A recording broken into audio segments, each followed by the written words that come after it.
ദൈവത്തിൻ്റെ അതിപരിശുദ്ധമായ നാമം വാഴ്ത്തപ്പെടുമാറാകട്ടെ. അനുഗ്രഹിക്കപ്പെട്ട ഈ പ്രഭാത ജാഗരണ ശുശ്രൂഷയിലേക്ക് മാന്യരായ എല്ലാ ദൈവമക്കൾക്കും വിനയപുരസ്സരം ഹാർദമായി സ്വാഗതം ആശംസിക്കുന്നു. ഈ ശബ്ദപരിധി ഞങ്ങളുടെ ദൂരത്തെ ചാർത്തുമായി ശ്രമിക്കുന്ന എല്ലാവരെയും ദൈവം അനുഗ്രഹിക്കട്ടെ, ആശീർവദിക്കട്ടെ എന്ന് ആത്മാർത്ഥമായി പ്രാർത്ഥിക്കുന്നു.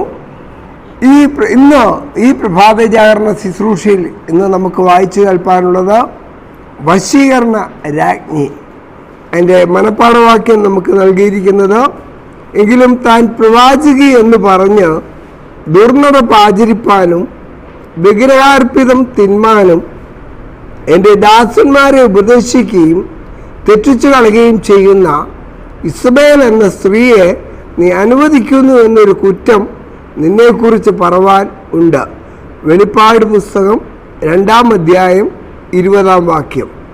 കുപ്രസിദ്ധിയായ ഇസബേൽ ഒരു മഹാപുരോഹിതൻ്റെ മകളായാണ് വളർന്നത്.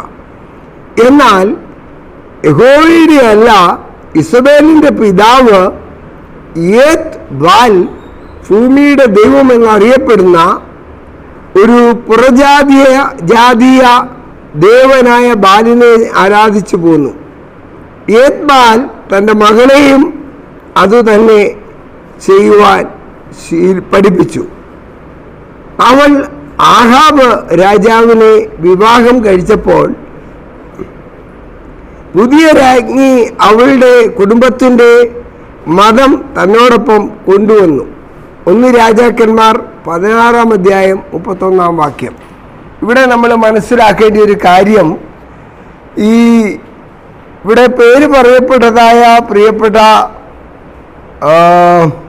ഇസബേൽ ആരായിരുന്നു എന്ന് ചോദിച്ചാൽ, ഇന്നത്തെ ലോകത്തിൽ ഇസബേലിനെ അറിയാൻ വയ്യാത്ത ആരും തന്നെ കാണുകയില്ല. അത്രമാത്രം അഹങ്കാരത്തോടെയും ഹുങ്കാരത്തോടെയും പ്രവർത്തിച്ച് ബാൽ ദൈവങ്ങളെ ആരാധിക്കുന്ന ഒരു അവസ്ഥയിൽ നിന്നാണ് ഇസബേല് ആഹാബ് രാജാവിനെ വിവാഹം കഴിപ്പാൻ ഇടയായി തീർന്നത്. ബാൽ ദൈവങ്ങളെ ആരാധിക്കുക എന്ന് പറയുമ്പോൾ ജീവനുള്ള ദൈവത്തെ മറന്നുകൊണ്ട് ജീവനില്ലാത്ത പലതിനെയും ദൈവങ്ങളായി ആരാധിക്കുന്ന ഒരു സിസ്റ്റം, ഒരു രീതി ആ കാലഘട്ടങ്ങളിൽ ഉണ്ടായിരുന്നു. നമുക്കറിയാം, ഈ കാലഘട്ടത്തിലെയും ഏറ്റവും വലിയ പ്രശ്നമെന്ന് പറയുന്നത് വിഗ്രഹാരാധനയെ പരിരക്ഷിക്കുകയും പരിപോഷിപ്പിക്കുകയും ചെയ്യുന്ന ഒരു രാജകീയ വ്യവസ്ഥ ഇന്നും നമ്മുടെ രാജ്യത്തിൽ കൊടികുത്തി വാഴുന്നതായി കാണുവാൻ കൊണ്ട് സാധിക്കും. എന്താണ് ഇതിൻ്റെ പിന്നിലെ പ്രധാന കാരണമെന്ന് ചോദിച്ചാൽ, പഴയ നിയമകാലത്ത് കൽദയ സംസ്കാരത്തിൽ നിന്നാണ് വിഗ്രഹാരാധന ഉടലെടുക്കുവാൻ ഇടയായി തീർന്നത്.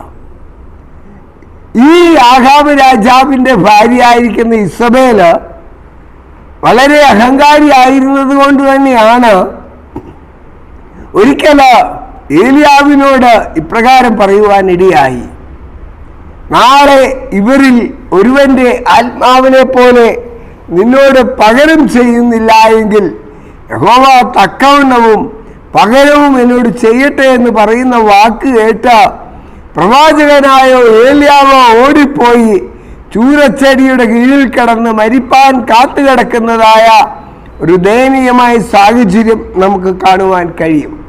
അപ്പോൾ യഥാർത്ഥത്തിൽ ഇവിടുത്തെ പ്രശ്നമെന്ന് പറയുന്നത് എന്താണ്? യഥാർത്ഥമായ ഒരു ദൈവത്തെ തിരിച്ചറിയാൻ കഴിയാതെ, യഥാർത്ഥമായ ഒരു ദൈവത്തിൻ്റെ സാക്ഷികളായി തീരുവാൻ കഴിയാതെ, യഥാർത്ഥമായ ദൈവത്തിൻ്റെ ഉടമസ്ഥാവകാശികളായി തീരുവാൻ കഴിയാതെ, യഥാർത്ഥമായ ദൈവത്തെ തള്ളിക്കളയുന്നതായ ഒരു സാഹചര്യം ആ കാലഘട്ടങ്ങളിലും ഉണ്ടായിരുന്നതായി കാണുവാൻ കൊണ്ട് സാധിക്കും. ഇവിടെ നാം വായിച്ച വാക്യത്തിൽ വായിച്ചത്, ദുർനടപ്പ് ആചരിപ്പാനും വിഗ്രഹാർപ്പിതം തിന്മാനും എൻ്റെ ദാസന്മാരെ ഉപദേശിക്കുകയും തെറ്റിച്ചു കളയുകയും ചെയ്യുന്ന ഇസബേൽ എന്ന സ്ത്രീയെ നീ അനുവദിക്കുന്നു എന്നൊരു കുറ്റം നിന്നെക്കുറിച്ച് പറവാനുണ്ട്.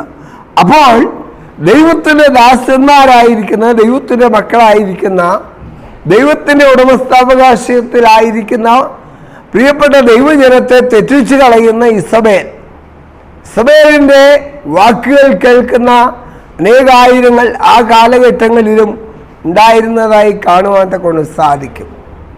കാരണം ദൈവജനത്തെ വഴിതെറ്റിച്ചു കളയുന്ന, അല്ലെങ്കിൽ ദൈവത്തിൻ്റെ ശുശ്രൂഷകന്മാരായിരിക്കുന്നവരെ പാപത്തിലേക്ക് വലിച്ചിഴയ്ക്കുന്ന, തെറ്റായ പ്രവണതകളെ അടിച്ചേൽപ്പിക്കുന്ന പ്രവാചകന്മാരും പ്രവാചകിമാരുമൊക്കെ ആ പഴയ നിയമ കാലഘട്ടത്തിലും ഉണ്ടായിരുന്നതായി കാണുവാൻ കൊണ്ട് സാധിക്കും.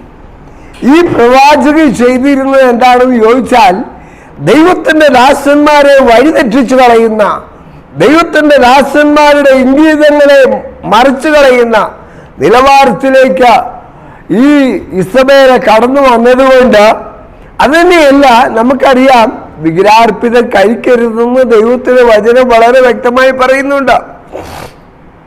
വിഗ്രഹാർപ്പിതം കഴിക്കരുതെന്ന് ദൈവത്തിന്റെ വചനം വളരെ വ്യക്തമായി പറയുമ്പോഴും വിഗ്രഹാർപ്പിതം തിന്മാനും അങ്ങനെയാ ദൈവത്തിന്റെ വചനം പറയുന്നത്. ഈ ഇസബേൽ എന്ന സ്ത്രീ ഉണ്ടാക്കിയ മഹാവിപത്തുകൾ ഈ കഴിഞ്ഞ ചില നാളുകൾ മുൻപ് നമ്മുടെ രാജ്യത്ത് അരങ്ങേറിയ ഒരു വലിയ വിപത്ത് നിങ്ങളെല്ലാവരും അറിഞ്ഞു കാണുമല്ലോ. ദീപക് എന്നൊരു ചെറുപ്പക്കാരനെ അത് തൽക്ഷണം കൊന്നുകളയത്തക്കവണ്ണം അത് തെറ്റായ ആശയങ്ങൾ മൊബൈലിൽ പകർത്തി അത് സമക്ഷപക്ഷത്തില് അത് എഡിറ്റ് ചെയ്ത് അത് കാണിക്കുവാൻ ഇടയായതിന്റെ പേരിൽ ഒരു ചെറുപ്പക്കാരൻ തൽക്ഷണം മരിച്ച ദയനീയമായൊരു സാഹചര്യം നമ്മുടെ കേരളത്തിൽ ഈ കഴിഞ്ഞ ചില ദിവസങ്ങൾ മുൻപ് നമ്മൾ കാണുകയുണ്ടായി.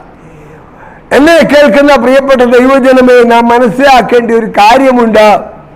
ദൈവത്തിന്റെ ജനത്തെ വഴിതെറ്റിച്ചു കളയുന്ന ഉപദേശങ്ങളുമായി കടന്നു വരുന്നവരെ തിരിച്ചറിയാൻ കഴിയാത്ത നിലയിലേക്ക് നാം പോകരുത്. ദൈവത്തിന്റെ ജനത്തെ ആത്മീയമായി മുന്നേറുവാൻ കഴിയാതെ പിടിച്ചു വയ്ക്കുന്ന നിലയിലേക്ക് കാര്യങ്ങൾ വന്നെത്തുവാൻ നാം അനുവദിക്കരുത്. കാരണം ഈ ലോകം ശാശ്വതമല്ല, ഈ ലോകം സമാധാനം തരുന്നതല്ല, ഈ ലോകം സന്തോഷം തരുന്നതല്ല, ഈ ലോകത്തിൽ സമാധാനം ഉണ്ടാകുകയില്ല. എന്നാൽ ദൈവത്തിന്റെ ജനത്തെ വഴിതെറ്റിക്കുന്നതായ ഉപാധികളുമായി കടന്നു വരുന്ന ശുശ്രൂഷകന്മാരെയും ശുശ്രൂഷക്കാരെയും അങ്ങനെയുള്ള ഉപദേശങ്ങളെയും തിരിച്ചറിയേണ്ടത് ഏറ്റവും അത്യന്താപേക്ഷിതമാണ്. നാം വിശുദ്ധ വചനം ഇങ്ങനെ പറയുന്നു, കാൺമീൻ നാം ദൈവമക്കളെന്ന് വിളിക്കപ്പെടുവാൻ പിതാവ് നമുക്കത്ര വലിയ സ്നേഹം നൽകിയിരിക്കുന്നു. അങ്ങനെയെങ്കിൽ എന്നെ കേൾക്കുന്ന ദൈവത്തിന്റെ മക്കളെ, മറ്റുള്ളവർ പറയുന്നതല്ല എനിക്ക് ആധാരമാകേണ്ടത്, മറ്റുള്ളവർ പറയുന്ന വാക്കുകളുടെ പിന്നാമ്പുറങ്ങളിലല്ല ഞാൻ ഓടിപ്പോകേണ്ടത്, മറ്റുള്ളവർ എനിക്ക് വേണ്ടി വെച്ചു നീട്ടുന്നതായ ഏതെങ്കിലും നേട്ടങ്ങൾക്ക് വേണ്ടി മാത്രമായിരിക്കരുത് എൻ്റെ ജീവിതം.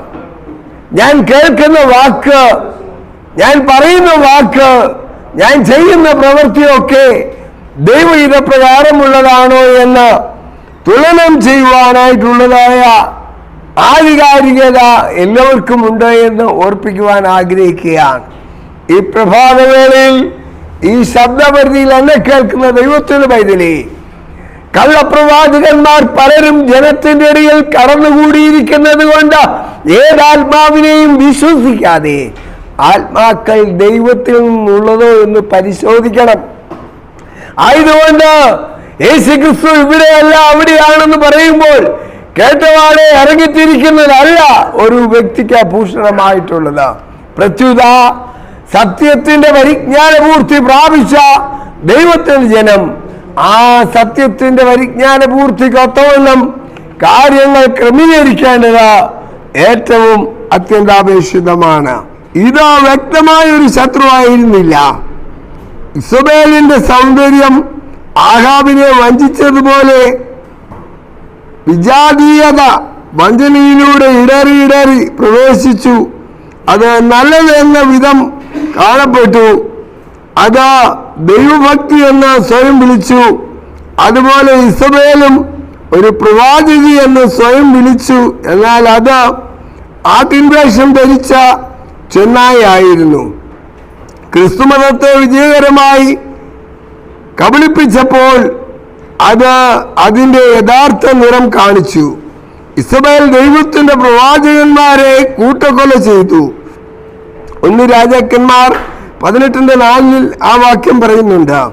അതുപോലെ മാർപ്പാപ്പ ദശലക്ഷക്കണക്കിന് മനുഷ്യരെ കൊന്നു. വിശുദ്ധന്മാരോട് യുദ്ധം ചെയ്തു, അവരെ ജയിച്ചു. ദാനിയേൽ 7:21.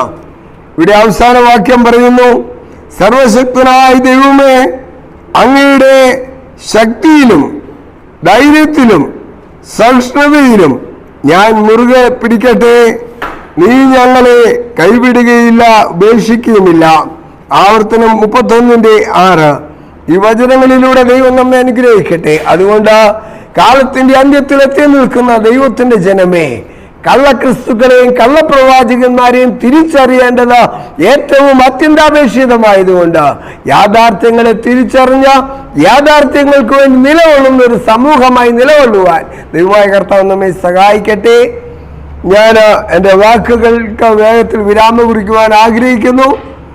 ഈ വായിച്ചു കേട്ടതുപോലെ ഇസബേൽ പറയുന്നതും കേട്ട, ഇസബേലിന്റെ ഉപദേശം കേട്ട, ദൈവഹിതത്തിന് വിപരീതമായി പ്രവർത്തിച്ച ദൈവഹിതം ആമീൻ നഷ്ടപ്പെടുത്തി കഴിയുന്ന നിലയിലേക്ക് കാര്യങ്ങളെ കൊണ്ട് എത്തിക്കുവാൻ ഇടയായി തീർന്നു. ആയതുകൊണ്ട് ഏതാത്മാവിനെയും വിശ്വസിക്കാതെ ആത്മാക്കൾ ദൈവത്തിൽ നിന്നുള്ളതെന്ന് പരിശോധിക്കുവാൻ ദൈവമായ കർത്താവ് നമ്മെയും നമ്മുടെ കുടുംബങ്ങളെയും സഹായിക്കട്ടെ എന്ന് ആത്മാർത്ഥമായി പ്രാർത്ഥിച്ചുകൊണ്ട് ഈ നല്ല അവസരങ്ങൾക്ക് നന്ദി പറഞ്ഞുകൊണ്ട് വീണ്ടും ഒരിക്കൽ കൂടി ഈ ശബ്ദപരിധി ഞങ്ങളെ ശ്രവിച്ച എല്ലാവരോടുമുള്ള നന്ദി അറിയിച്ചുകൊണ്ട് ഞാൻ എൻ്റെ വാക്കുകൾ നിർത്തുന്നു. ദൈവം നമ്മെ അനുഗ്രഹിക്കുമാറാകട്ടെ. ആമീൻ. നമുക്കൊരു വാക്ക് പ്രാർത്ഥിക്കാം. നിത്യനും മഹാപരിശുദ്ധനും സ്നേഹസമ്പൂർണനുമായിരിക്കുന്ന സ്വർഗത്തിലെ ഞങ്ങളുടെ വാഴ്ത്തപ്പെട്ട ദൈവമേ, സ്വർഗീയ പിതാവേ, അനുഗ്രഹിക്കപ്പെട്ട ഈ നല്ല ദിവസത്തിന് നല്ല നിമിഷങ്ങൾക്കായി സ്തോത്രം. ഏറിയ അനുഗ്രഹങ്ങളെ പ്രാപിപ്പാൻ അടിങ്ങളെ ഒരുക്കുമാറാകണം. ഈ ശബ്ദപരിധിയിൽ അടിങ്ങളെ ശ്രവിച്ച പ്രിയപ്പെട്ട ദൈവമക്കളെ അനുഗ്രഹിക്കണം. 30 100 ഇനി അനുഗ്രഹം പ്രാപിച്ച് മുന്നേറുവാൻ ഇടയാകണം.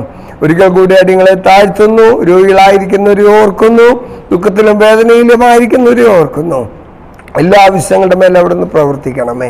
യേശു ക്രിസ്തുവിന്റെ വിലയേറിയ നാമത്തിൽ ഏറ്റവും താഴ്ന്നേടുകൾ അപേക്ഷിക്കുമ്പോൾ കരുണയുള്ള ദൈവമേ, കൃപയുടെ യാചന കേൾക്കുമാറാകണമേ. ആമേൻ.